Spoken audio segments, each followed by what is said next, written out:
Hello and welcome back to Primal Attraction. I'm your host, Mel Marlity, and today I'm going to be talking about a perspective shift that I've had over the last month, specifically around occupying space as an individual, perfectionism, and seeing people at face value as opposed to a story that you tell yourself in your head. Now, all of that sounds very specific, but I'll get into it in just a minute. First and foremost, I just wanted to celebrate the fact that we've got to 10 episodes. Now, I know that when it comes to podcasting and when it comes to me as a person, sometimes I lose steam and I have phases where I'll start new hobbies and they'll end just as quickly. But this one, I'm hoping will stick around for the long term. It's proving so good for me and I can really see myself shifting again. I've posted a couple of videos now and I can see this actual physical shift in an energetic way. I can feel myself walking through life in a different way, and that's so cool to me. So firstly, I mentioned perfectionism, I think. Either way, we'll get to all of the things that I mentioned in the beginning.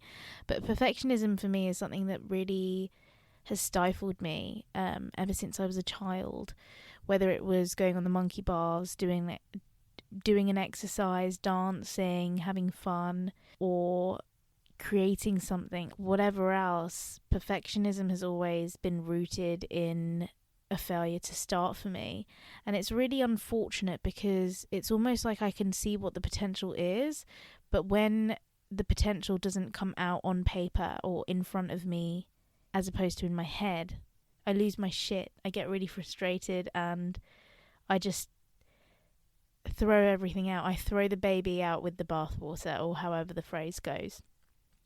And that's something that I've really been learning to dismantle, and content creation has actually been at the cornerstone of that mindset shifting or evolving ever so slightly. It's not a done deal. I still really struggle with it, especially in my personal life.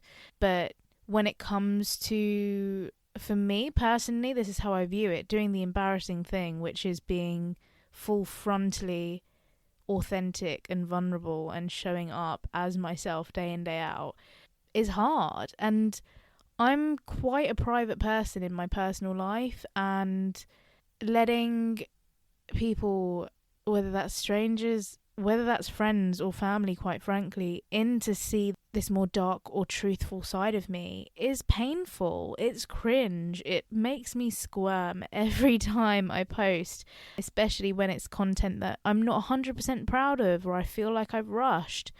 And I've really had to grow accustomed to the fact that it's okay to feel the way that I feel, but you know what's even better? The fact that I can fight that feel and still do the thing. And that's what perfectionism used to stop me from doing. It stopped me from doing the thing. And whilst I was planning for this episode, I jotted down a thought based on another quote that I love. I wrote down, perfectionism is a thief of progression, just as comparison is a thief of joy. And to me, that phrase kind of sums up what I've just said. Perfectionism, whilst it's a great tool, it's a visionary tool to see what is possible. You know, when you have a perfectionist mindset, nothing is off the table. The sky is the limit. Everything has the potential to be creme de la creme. But the danger of looking up that far is you actually miss out on the steps that you need to get there. You're looking at the sky, you're not even clocking the fact that you need to get a jetpack. And before you even get the jetpack, you need to get the fuel. And before you get the fuel, actually you need to design a fucking jetpack. And there's like a billion steps before you can even get to that level. This is something that's not just a me thing. I know that this is something that is a worldwide thing. It's just something like imposter syndrome. This isn't something that I face on my own. I'm sure that a lot of you listening might also feel this way. Maybe some of the time, maybe all of the time.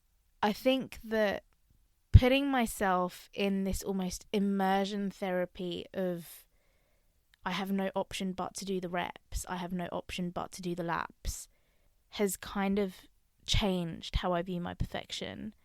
Perfectionism for me is now the goal, but I've learnt to acknowledge the fact that even to get there, I have to fall on my face. I have to have the content that's shit. I have to have the content that's flopped.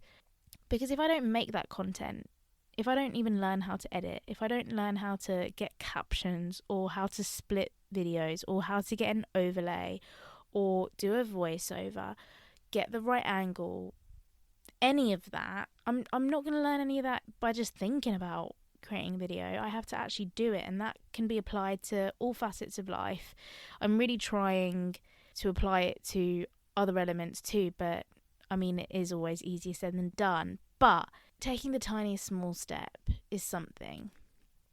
I was looking at a video that I posted right at the beginning of all of this, so very early days in January, and it was me for the first time taking off like my hoodie in the gym.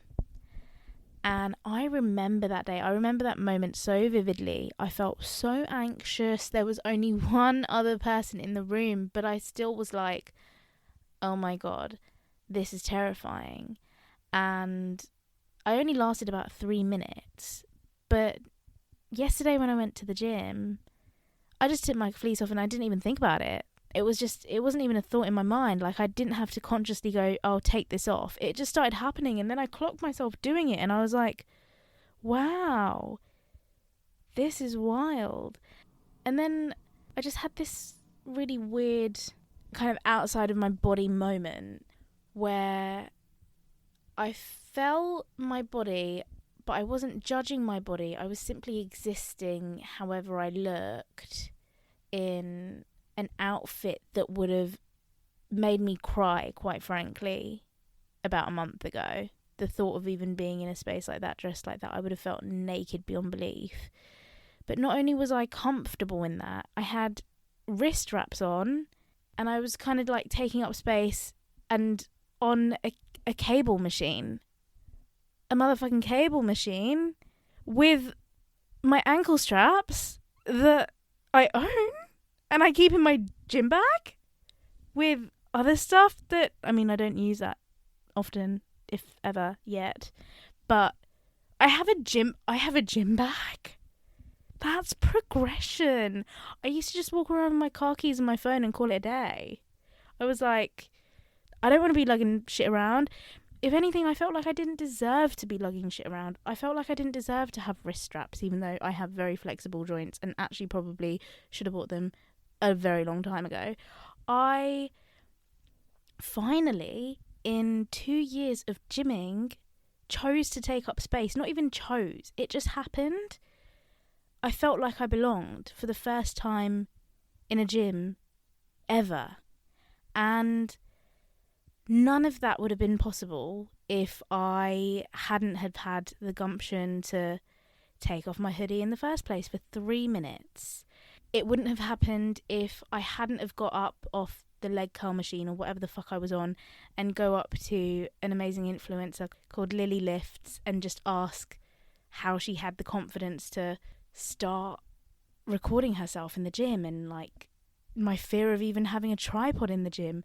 And now I'm up in there at rush hour peak times, like straight after work, with my tripod out on my own, wearing a crop top, and my rolls are hanging out, and I don't give a shit anymore. That's so fucking cool. That's so cool. I don't even care about bigging myself up that much. No. Actually, it's great that I'm bigging myself up. I am so fucking proud of myself because I'm a gym girl. I'm a gym girl. Do you know what I mean? Like, I think you can hear it in my voice. I'm a gym girl. And that is, it makes my heart sing. It makes my heart so happy that I've finally been able to take up space in a place that I never felt that I could. Being the girl that just sat in the car park of a gym crying, to then being able to do that and feeling a sense of belonging and not looking at other people in envy anymore and just being comfortable in my own right and knowing that I'm allowed to be there. I mean, I pay the same amount as the other people in the gym. So why have I been holding myself back for the last 2 years? It's not like I pay 50% less than them. I pay the same amount. It baffles me that I used to hold myself back like that. And I say this from a very privileged perspective, specifically about the gym. But that's not to say that I don't struggle in other elements, like, you know, asserting myself in the workplace, or taking up space in like a rave, or like flirting with the person I want to flirt with, or whatever it might be. Like, I'm still sussing out other elements of my life, but having one pillar that seems like it's going successfully indicates to me that I have the potential and the power to uplift myself in other spaces. And if that doesn't sound motherfucking positive, I don't know what the fuck does.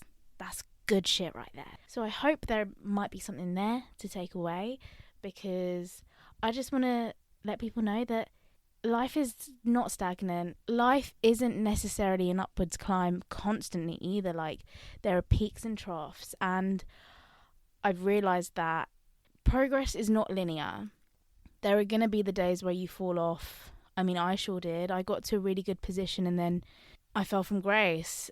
I've spoken about this in prior episodes, specifically around addiction and other facets of my life, but I fell and I really felt like I'd fucked it all. And now that I'm on my way back up again, I realised that the work that I did before when I was climbing up laid a foundation that meant that when I fell, it wasn't as low as I've ever been before. And I had the tools to kind of climb back up again a little bit quicker than I did the last time. And I know that there's going to be a moment in my life where I might fall again. Hopefully not as far, hopefully not as deep, but I'll always keep going up. It's natural growth, it's natural progression. It's like trading. Some things go up, some things go down. It is what it is. But anyway, that's my piece on perfectionism and how content creation has helped me dismantle these rhetorics that I had in my mind to an extent, and hopefully will continue to do so. The next thing I wanted to talk on was a perspective shift, specifically around judgment and jealousy. Now, I am always happy to admit that I am a ridiculously judgmental person, or I used to be at least. I noticed that when I was doing the worst in my life was usually when I was the most critical of others and the most judgmental. And quite frankly, I do feel appalled at myself for that. I remember the days when I really wanted to get into running, and I studied running because I have this thing of needing to know form perfectly before I do the thing, right? Again, probably another manifestation of my perfectionism, but still, I studied the greats. I understood what it meant to have good form, and to an extent I was able to carry it out. I had very good form for a bigger girl. I would then look at other people running in the street or whatever, and I would judge their form, and I realised that that's such a dicky thing of me to do, because I was the girl that wasn't even able to practice what she preached. Like, my body wasn't in a conducive spot to be able to run the way that I wanted to run for the distances that I wanted to run.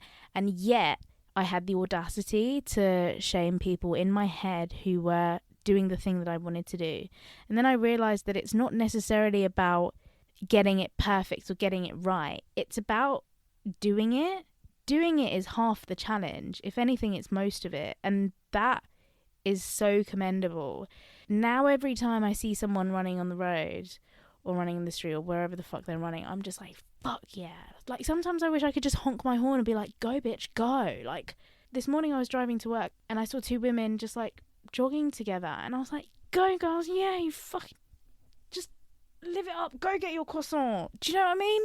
Just, oh, it makes me so happy seeing people do the stuff that they want to do. And then I realised that the people that I've always been the most scared of in the gym, who are the gorgeous, stunning, like, you know, perfect gym girls everyone dreams about, they're the least scary people in the world, because the people who have made it and who don't have anything to be insecure about in themselves because they're doing the shit that they need to do will never shit on anyone else. They will always uplift them.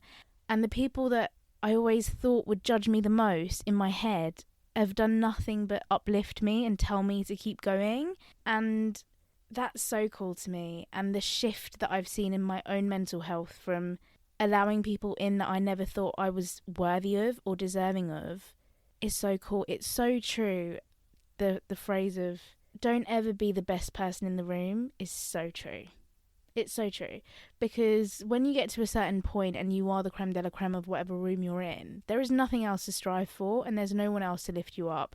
You're just, at that point, an ego that's being validated constantly because people just want to blow smoke up your ass and be your best friend for clout.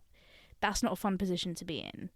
Being the person in the room that has the ability to learn and grow and idealize from others and take on people's advice who are doing really great things and like soak up amazing energies and auras around you, that's some cool stuff.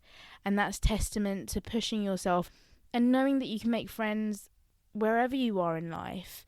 I know that once we leave school and we leave these social situations where creating friendships is just commonplace and it's natural, it's not something that we have to try, we're all in the same boat, all of these kinds of phrases, that time passes. But it doesn't mean that, if anything, it means that when you're in your adulthood and you get to make friends and choose who you spend time with, you get to be selective and you get to find the people that really make you tick and push you and make you strive to be as great as you can possibly be. Surrounding yourself with positive light and energy is one of the best things that you can do because it's inevitable. You become that. You become what's around you. So curating your circle in a way that is gonna propel you makes sense. Growing up, I used to shit on like, oh, what a social climate. Bollocks, actually. They knew what was up. And they're all probably in better places for it. So big up social climbing, mate. I don't care. Big it up because it's cool knowing what your value is and knowing what you're worth and just changing your life. So in essence, to round out quite a high energy podcast, because that's what it feels like when I'm talking, I feel so full of beans. I just feel buzzed even talking about this, and that makes me feel so good inside. But when you do your day to day and you get your shit ticked off, there is no space for judgment. There is no space for critiquing in a negative way. Everything is so much more positive. You feel like you're in a level playing field with everyone else. You just feel like you're smashing your shit, and that feels sick. And I'm just in a really good spot at the moment. There are some things that I want to tweak in my life, and I know exactly what they are, and I know what steps I need to take to get there. But being able to see it so clearly, having the respect for myself and these things that I need to do to then be able to lay the boundaries to get those things done is so cool. Anyway, I hope there has been something out of all of the manicness and chaotic positive energy that I've just put out there, but I don't know. It feels good. It feels like it's going to be a good week. Yeah, it feels like it's going to be a good week. As ever, if you have any feedback for me or if you want me to talk about something specific, feel free to drop me a DM. You can find me on Instagram at Melamality or Primal Attraction Podcast. I would love to hear from you. But anyway, wherever you are, I hope you have the best day, morning, evening, night, whatever, and just stay raw and unfiltered. Thank you. Bye.